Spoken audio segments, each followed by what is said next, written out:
ගල්මුසල ගේ ඇතුළේ ඉන්නවද දන්නේ නැහැ.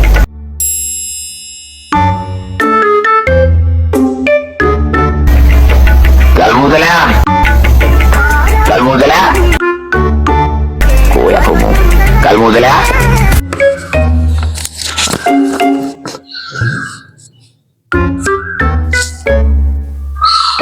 වාඩි වෙන්නකෝ.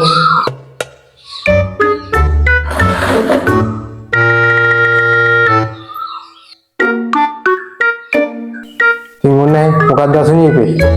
අනේ මහත්තයෝ දැන් දවස් දෙක තුනක ඉඳලා තුනඩිය කැක්කමක් තියෙන බලු බල්ලෙකුට ඉන්නලා මේ ඉන්න හැක්කට නෙමෙයි.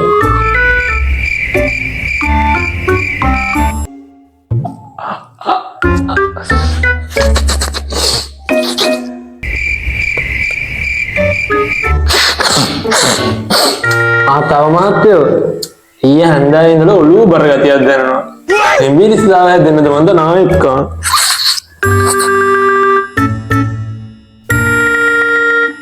බල්ලටද? බල්ලට නේ මහත්තයෝ මට. චිම්පන්සි ගොනෙක් නේ ඔය තමසේ. තමසේ කෙරෙක් නේ කියන්නේ මම බල්ලා කෙරෙට ඒක කරුවේ. බල්ලා ගැන දැව මහත්තයෝ. බල්ලට නම් ඇදිලා දන්නේ මහත්තයෝ. ජල බීතිකාය නැත විදගෙන තමයි එක්කන් ආවේ. ඔකටත් අපි බල්ලා ගුණ බල්ලෙමු. කියන බර මේ සුඩේ.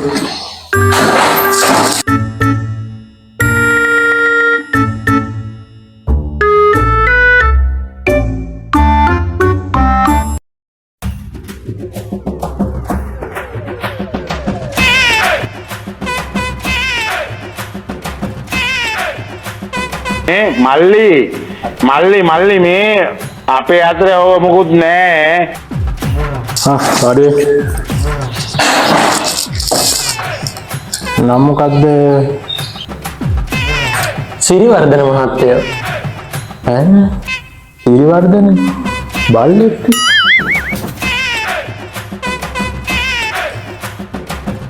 කමක් නෑ. එතකොට වයස නම් මහත්තයෝ 65ක් වෙනවා. බල්ලගේද? බල්ලෙක් අවුරුදු 65. බල්ලෙක් එච්චර කාලෙ ඉන්නේ නෑනේ. මොකද එච්චර වයසකුත් පේන්නේ නෑ. එතකොට මොකේ වර්ගය හරි කුලේ හරි මොකද්ද? කුලේ නම් මහත්තයෝ මේ පරම්පරාවේ ඉඳලම ගොයිගම. අපේ අත්ත මුත්තගේ ඉඳලම ගොයිගමනේ මහත්තයෝ කුලේ. තමසේ මෙච්චරගේ තමසේ ගැනද? බල්ලා ගැන නෙමෙයිද? නෑ මහත්තයෝ. මගේ. ඉතින් වෙන කවුරු ගැන කියන්නද? ඔබට මම ඊළඟ ඵලයන් මෙතනින් යන්න.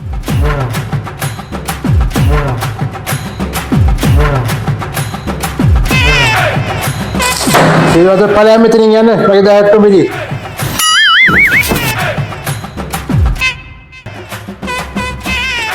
ඔය පුටු දියර ඵලයන්.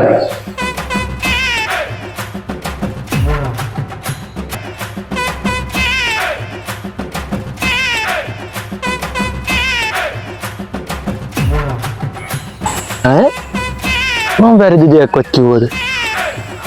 මේ තිබුණා උබනිනෝද අපේ ගෑණි මට කිව්වේ නෑ.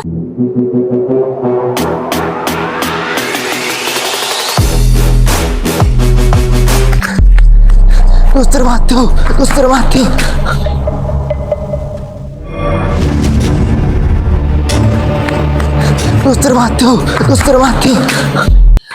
අරකට කෙලිය.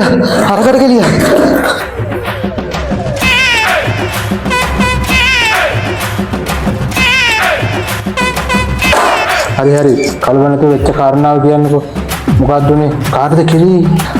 පල්ලා ගෙදර අරකට මොනද කෙලිය මහත්තයෝ. මම දුවගෙන දොස්තර මහත්තයා එක්කයි යන්නේ. ටක් ගාලා යන් එහෙනම් පොලිස් සංගේ දුවන කලින් මොකක් හරි කරන්න බලන්න එපා. යන් එහෙනම්.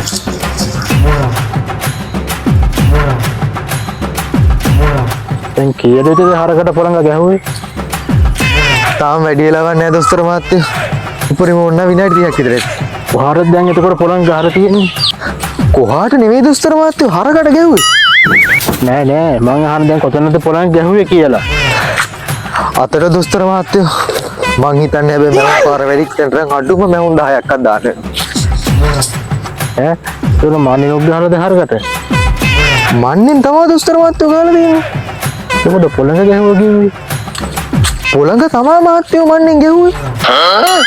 ඈ පොළඟ කොහමද කොමාන්නකින් ගහන්නේ? ඇයි මහත්තයෝ ඕකුන් දෙන නයි වෛරේනේ අර වැටමායිමට. එතකොට දැන් හරකයි පොළඟයි කිව්වේ 7 දෙනෙක් නෙවෙයිද? ඈ මොන මං කිව්වේ රල්ලපු ගෙදර එකයි එහා පැත්තේ ගෙදර එකයි.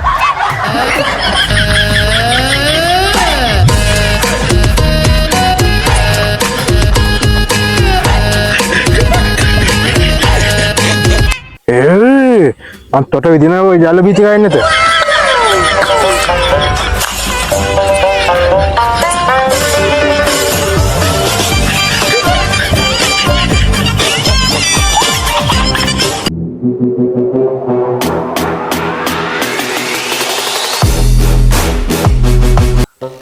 සත්‍ය දොස්තර මහත්තයෝ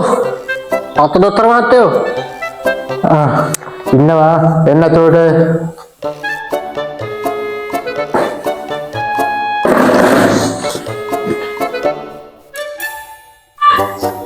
आप කාරණාව කියවන එන්න මේකයි මහත්තයෝ කාරණාව. ඉස්සෙල්ල චේට් යන හිටියන ඒක ඉතින් මහත්තයෝ අපි පුරුදු වෙච්ච විදියනේ. අපි කමේ කොල්ලෝනේ ඉතින්. එන කමන්න ආපු කාරණාව කියවන එන්න මේකයි මහත්තයෝ කාරණා. මේ ගෙදර ඉන්නවා සුපිරි කේප්ප වැස්සියෙක්. ගේ කියන්නේ මූ කොච්චර පට්ටි දෑවත් පැටව හම්බෙන්නේ නැහනේ. පට්ටි දානවා ඉවරයක් නැහැ. මටත් දැන් මේක එපා වෙලා තියෙන්නේ. මට අහන්න ලැබුණ මහත්තයා වැස්සියන්ට පැටව හදලා දෙනවා කියලා. ඒකයි මම මේ බලන්න ආවේ. ඕක සුළු දෙයන්නේ. ඕකට කරන් තියෙන කොතිම සින්සනේ. ඔන්න හැලා ගෙදර කොහෙද දන්නේ නේද? මහත්තයෝ මං අර සිරිවර්ධනලා ගෙදර එහා පැත්තේ අර මෝඩ සිරිවර්ධනයා මම දැක්ක දැන් ඩිංග් එකට කලින් බල්ලත් අරන් ඇවිල්ලා යනවා මෙතෙන්. මහත්තයෝ දැන් ඕකට මම මොකද්ද කරන්න ඕන? අනික අපි කවද්ද ඕක කරන්නේ? එකම කරමු. හැබැයි උන්න හැර වැඩ රාජකාරි ගොඩක් තියෙනවා කරන්න හෙට. මොකද්ද මහත්තයෝ ඒ වැඩ රාජකාරී මේකයි කරන් තියෙන්නේ. ඇස්සේ හොඳට නාව. පිරිසුදු කරලා කඹේ හොඳ කොටට ගෙට ගහලා ඇස්සින් නැතන හොඳට විදිහට වලින් වහලා ඔන්න ඔය ටික තමයි කරන්න තියෙන්නේ. හරි මහත්තයෝ එහෙනම් මං ඒ ටික කරලා තියන්නම්කෝ. හරි එහෙනම් හෙට උදේ කරලා තියන්නකෝ. මං එන්නම් හෙට උදේටම. හොඳයි මහත්තයෝ එහෙනම්. එහෙම කරන්න. මං ගොයින් එන්නම් එහෙනම්. යකෝ මටවත් නැති හදිස්සියනේ ඌට තියෙන. 24 hours later.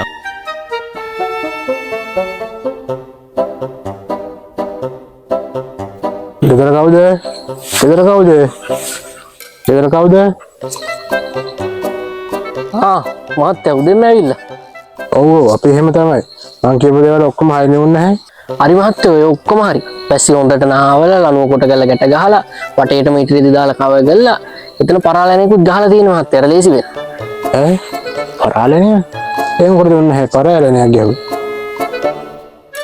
ඇයි මහත්තයෝ? මහත්තයාගේ කලිසම එල්ලන්න බෑ.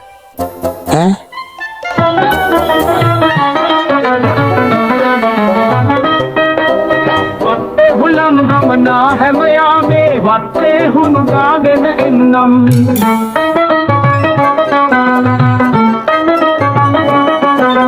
නැකත් පතේ කුරිල්ලියු නැකතට අයියගේ පස්සෙන් නම එන්නම් වතෙල්ලෙන් හැරිලා උඹ දකුණට අඹ කිස්ස දේවාලෙත් නැඳගෙන